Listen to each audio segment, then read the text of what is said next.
பார்த்தீங்கன்னா சூப்பரான சாம்பாருங்க. ஓகேவா? இதை ஆல்ரெடி நான் செஞ்சுருக்கேன். ஸோ இது இன்னொரு மெத்தடில் செஞ்சுருக்கேன். ஸோ இதை மாதிரி நீங்களும் வீட்டில் ட்ரை பண்ணி பாருங்கள். ஸோ ரொம்ப எம்மியாக இருக்கும். ஸோ இதை எப்படி சமைச்சு பார்க்கணும்? ஸோ வாங்க வீடியோக்குள்ள போகலாம். ஹாய் ஃப்ரெண்ட்ஸ், வணக்கம். நம்ம சரிங்களா இருக்கீங்க? நல்லா இருக்கீங்க, சந்தோஷமா இருக்கீங்க நினைக்கிறேன். நம்ம நல்லது நினைப்போம், நல்லது நடக்குங்க. என்னடா எடுத்து வச்சிருக்கேன்னு பார்க்குறீங்களா? நான் என்னோட ஸ்டைலில் சாம்பார் பண்ணுவேங்க. ஸோ அது எந்த மாதிரி சாம்பார் பண்ணணும்னா, ஒரு கை அளவுக்கு வந்து சோறு பருப்புங்க. அப்புறம் பார்த்தீங்கன்னா ஒரு கை வந்து சிறுபருப்பு.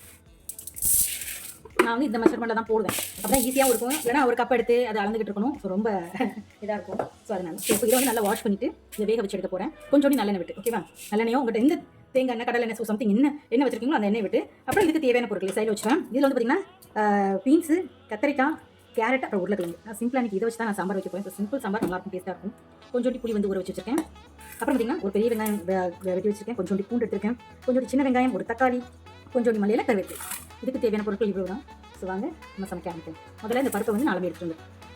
இப்போ பார்த்தீங்கன்னா நான் வந்து பருப்பு வந்து வேக வைக்கிறதுக்காக தண்ணி ஊற்றி வச்சிருக்கேன். அடுப்பை பற்ற வச்சுட்டேன். இதில் வந்து நான் யூஸ் பண்ணுறது வந்து சீரம் கடலை எண்ணெய். ஓகேவா? கடலை நான் யூஸ் பண்ணுறதுனால நான் அந்த எண்ணெயை ஒரு ஸ்பூன் அளவுக்கு வந்து வைக்கிறேன். பருப்பு கொஞ்சம் வேகவும் செய்யும், நல்லா மசிஞ்சும் வரும், நல்லாயிருக்கும் அந்த டேஸ்ட்டு. அதனால் நான் இந்த மெத்தடில் பண்ணுறதுனால நான் இதை சொல்கிறேன். சிம்பிளாகவும் இருக்கும், ஈஸியாகவும் இருக்கும். நிறைய மெத்தடில் வந்து சாம்பார் பண்ணலாம். ஸோ இன்றைக்கி நான் இந்த வெஜிடபிள் இருக்கிறனால இதை வச்சு நான் செய்வேன். அப்புறம் வந்து கொஞ்சம் காயும், அவ்வளோதாங்க. இப்போ இந்த பருப்பு வந்து நமக்கு நல்லா வேகணும். ஸோ வேக வச்சு எடுத்து வந்து உங்களுக்கு காட்டுறேன். இப்போ பார்த்தீங்கன்னா பருப்பு வந்து நல்லா வெந்துருச்சு. அடுத்த சிம்மில் வச்சுட்டு உங்களுக்கு காட்டுறேன் பாருங்க. பருப்பு எந்த மாதிரி வெந்திருக்குன்னா, தண்ணியை வடிச்சிட்டு காட்டுறேன். இந்த மாதிரி தண்ணி வந்து வடிச்சிட்டு எடுத்தீங்கன்னா இந்த மாதிரி இருக்கும் பருப்பு. பருப்பு வந்து நல்லா வெந்திருக்கும். சரியா? சிறுபருப்பு நம்ம போட்டுக்குது, இது வந்து தோரம் பருப்பு. இது ரெண்டுமே மிக்ஸ் ஆகி இருக்கிறதுனால நல்ல ஓரளவுக்கு இது வந்து 70% வரைக்கும் 90% வரைக்கும் இது குக் ஆயிடுச்சு. ஸோ நான் வந்து இப்போ வந்து என்ன செய்வேன்னா, இதில் வந்து நம்ம வச்சுருந்த காய்கறி அதெல்லாமே நான் உள்ளே சேர்த்துவேன். கேரட்டு, பீன்ஸு, உருளைக்கிழங்கு இதெல்லாமே நான் சேர்த்துவேன். இப்போ என்ன ஆகும்னா, காயோடு சேர்த்து இன்னும் கொஞ்சம் நேரம் பருப்பு வேகும் போது வந்து பார்த்திங்கன்னா இன்னும் நல்லா வெந்துடும். ஸோ நமக்கு பருப்பும் இருக்கும், ஆனால் அந்த அளவுக்கு தெரியாது. ஸோ செமையாக இருக்கும். அதனால் நான் இந்த மாதிரி மெத்தடில் தான் பண்ணுவேன். அதனால் இந்த பருப்பு பார்த்திங்கன்னா மலர்ந்ததுன்னு சொல்லுவாங்க இல்லையா, அந்த மாதிரி இருக்கும். அதனால தான் பாருங்கள், எல்லா காயும் உள்ள சேர்த்தாச்சு.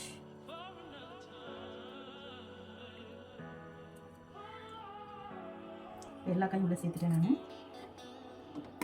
பாருங்கள், இப்போ இந்த காயெல்லாம் வேகணும் நமக்கு. இது கூட வந்து தக்காளியும் நான் வந்து என்ன செஞ்சுக்கிறேன், வெட்டி உள்ள போட்டுக்கிறேன். அது இதோட சேர்ந்து நல்லா வெந்துடும்.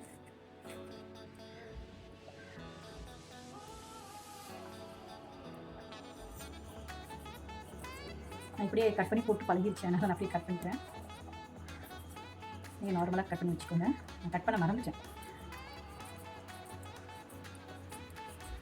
பாருங்கள், நல்ல காயை கட் பண்ணி உள்ளே போட்டாச்சு தக்காளிங்க.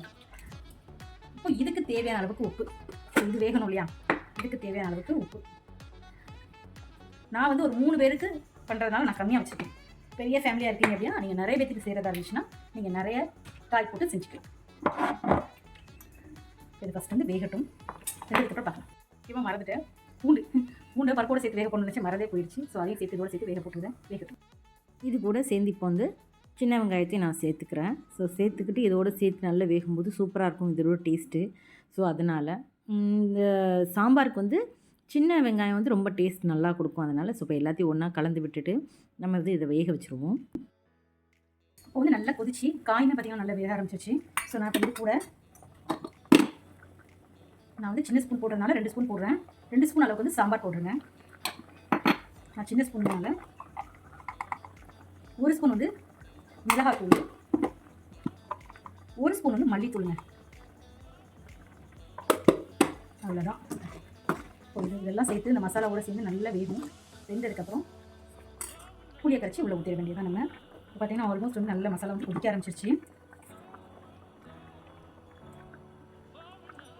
இப்போ வந்து புளியை வந்து கரைச்சி இதில் விட போகிறேன்.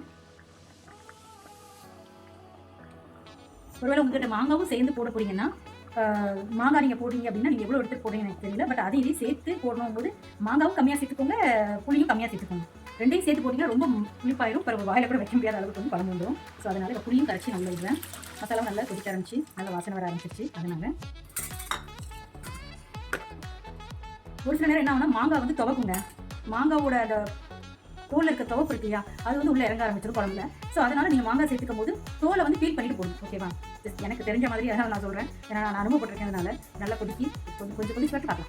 இப்போ வந்து பார்த்திங்கன்னா நான் வந்து இதில் ஒரு ட்விஸ்ட் பண்ணுவேன். என்னன்னு பார்த்திங்கன்னா, தேங்காய் இருக்கு இல்லையா, அதை எடுத்து நான் அதில் சேர்த்துக்குவேன். அரைச்சி விட்டு வைக்கிறது வந்து வேறங்க, அது இன்னொரு நேரம் நம்ம சாம்பார் பண்ணலாம். பட் இது வந்து இந்த மாதிரி பண்ணும்போது லைட்டாக அதுக்கு மேலே ஒரு தேங்காய் இருந்துச்சுன்னா அந்த ஃப்ளேவர் வித்தியாசமாக இருக்கும். அப்படிங்கிறனால நான் வந்து இந்த தேங்காய் வந்து திருவின தேங்காவை வந்து அப்படியே ஒரு 2 ஸ்பூன் எடுத்து வச்சுருக்கதை அப்படியே எடுத்து இதுக்கு மேலே ஸ்ப்ரெட் பண்ணி விட்டுருவேன். ஸோ இன்னும் டேஸ்ட்டு அது வெந்து வரும்போது அது டேஸ்ட் ரொம்பவே அட்டகாசமாக இருக்கும். அதனால் ஸோ நீங்கள் அது ட்ரை பண்ணி பாருங்கள். ஓகேவா? இப்போ பாருங்கள், நல்லா கிளறி விட்டாச்சு எல்லாத்தையும் ஒன்றா.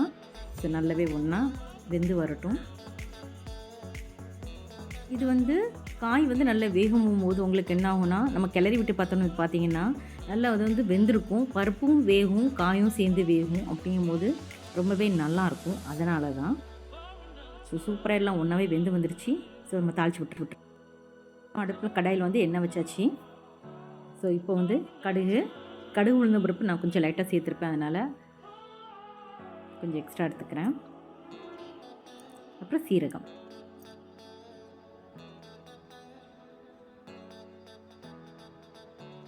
நல்லா வெடிக்க ஆரம்பிச்சிருச்சு. ஸோ இது கூட சீரகமும் சேர்த்துக்கிறேன்.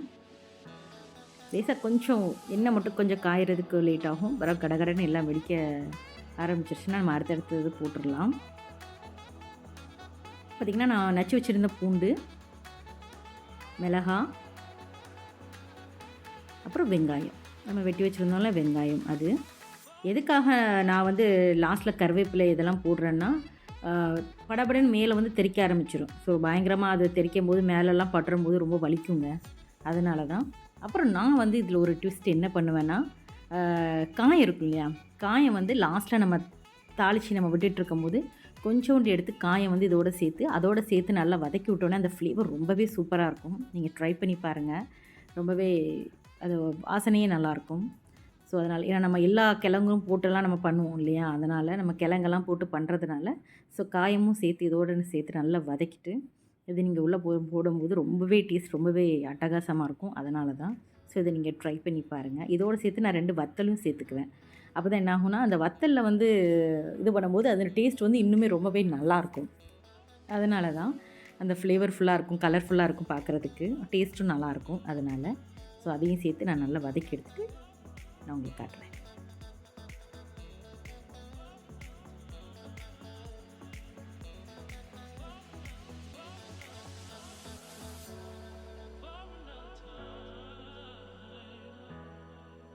பார்த்தீங்கன்னா நல்லா வதங்கிடுச்சிங்க. ஸோ இப்போ நம்ம கொட்டிக்கலாம். பார்த்தீங்கன்னா உங்களுக்கு தெரியும் நல்லா கொட்டிட்டாச்சு. ஸோ இதை கடலை விட்டுறேன். சூப்பராக நம்மளோட சாம்பார். ஒருவேளை உங்களுக்கு வந்து இந்த பாத்திரத்தில் வச்சு பார்த்துக்கிட்டே ஏன்னா நீங்கள் குக்கரில் கூட இந்த மாதிரி வச்சோம். இப்போ பூ வருதோ அது வச்சுக்கலாம். அது உள்ளது வச்சுட்டு இருக்கு. இதுலேயே நான் செய்கிறேன். ஓகே,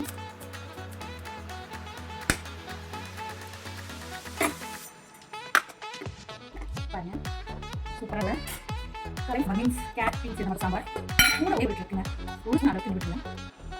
டேஸ்ட் நல்லா இருக்கும். பார்த்தீங்கன்னா ஒரே டேஸ்ட்டாக இருக்கும். நல்லாயிருக்கும். நீங்கள் ஓகே இல்லைன்னு சாப்பிட்றவங்க இருந்தால் சாப்பிட வந்து சாப்பிட மாட்டேன். எனக்கு உப்பு வரப்போ ஓகே கொஞ்சம் உப்பு கம்மியாக வர உப்பு மட்டும் பண்ணிட்டு வச்சுருக்கேன். உப்பு நாளைக்கு நான் உப்பு சேர்த்துருக்கேன். எனக்கு அதில் வந்து உடனே பார்த்து வச்சு ஒரு பொருள் வந்து உங்களோட சில ஈஸியான சாம்பார் கருப்பதை விட்டோம், காய்கறி போடக்கூட்டோம், அப்புறம் ரெண்டு கொஞ்சம் மசாலா ஃபுல்லான ஈஸியான சாம்பார் வாங்க பொருள் வச்சு ஸோ நான் வந்து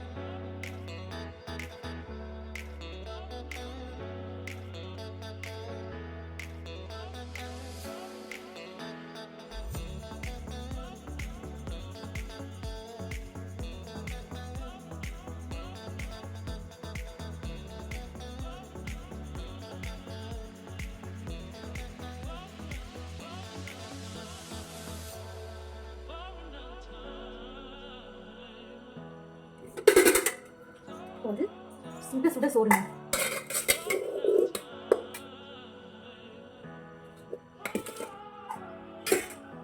நம்மளோட சாம்பார்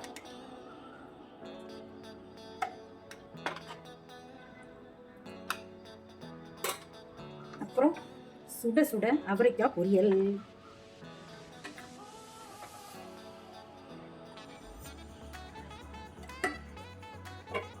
அப்புறம் நம்ம எல்லாருக்கும் ஃபேவரட்டான அப்பளம். நான் பொரிச்சிருக்க அப்பளத்தில் பார்த்தீங்கன்னா ஆயிலே இருக்காதுங்க.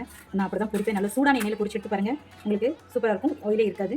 ஸோ இப்போ நான் இதை சாப்பிட்டு என்ஜாய் பண்ண போகிறேன். ஸோ நீங்களும் சாப்பிட்டு பார்த்துட்டு நீங்கள் இது மாதிரி எப்படி சமைச்சிங்க, உங்களுக்கு எப்படிலாம் வந்ததுன்னு சொல்லிட்டு எனக்கு கமெண்ட்ல சொல்லுங்கள். ஸோ இந்த வீடியோ பிடிச்சா லைக் பண்ணுங்க, கமெண்ட் பண்ணுங்க, ஷேர் பண்ணுங்க, சப்ஸ்கிரைப் பண்ணுங்க. தேங்க்யூ ஃபார் த வாட்சிங். Bye friends.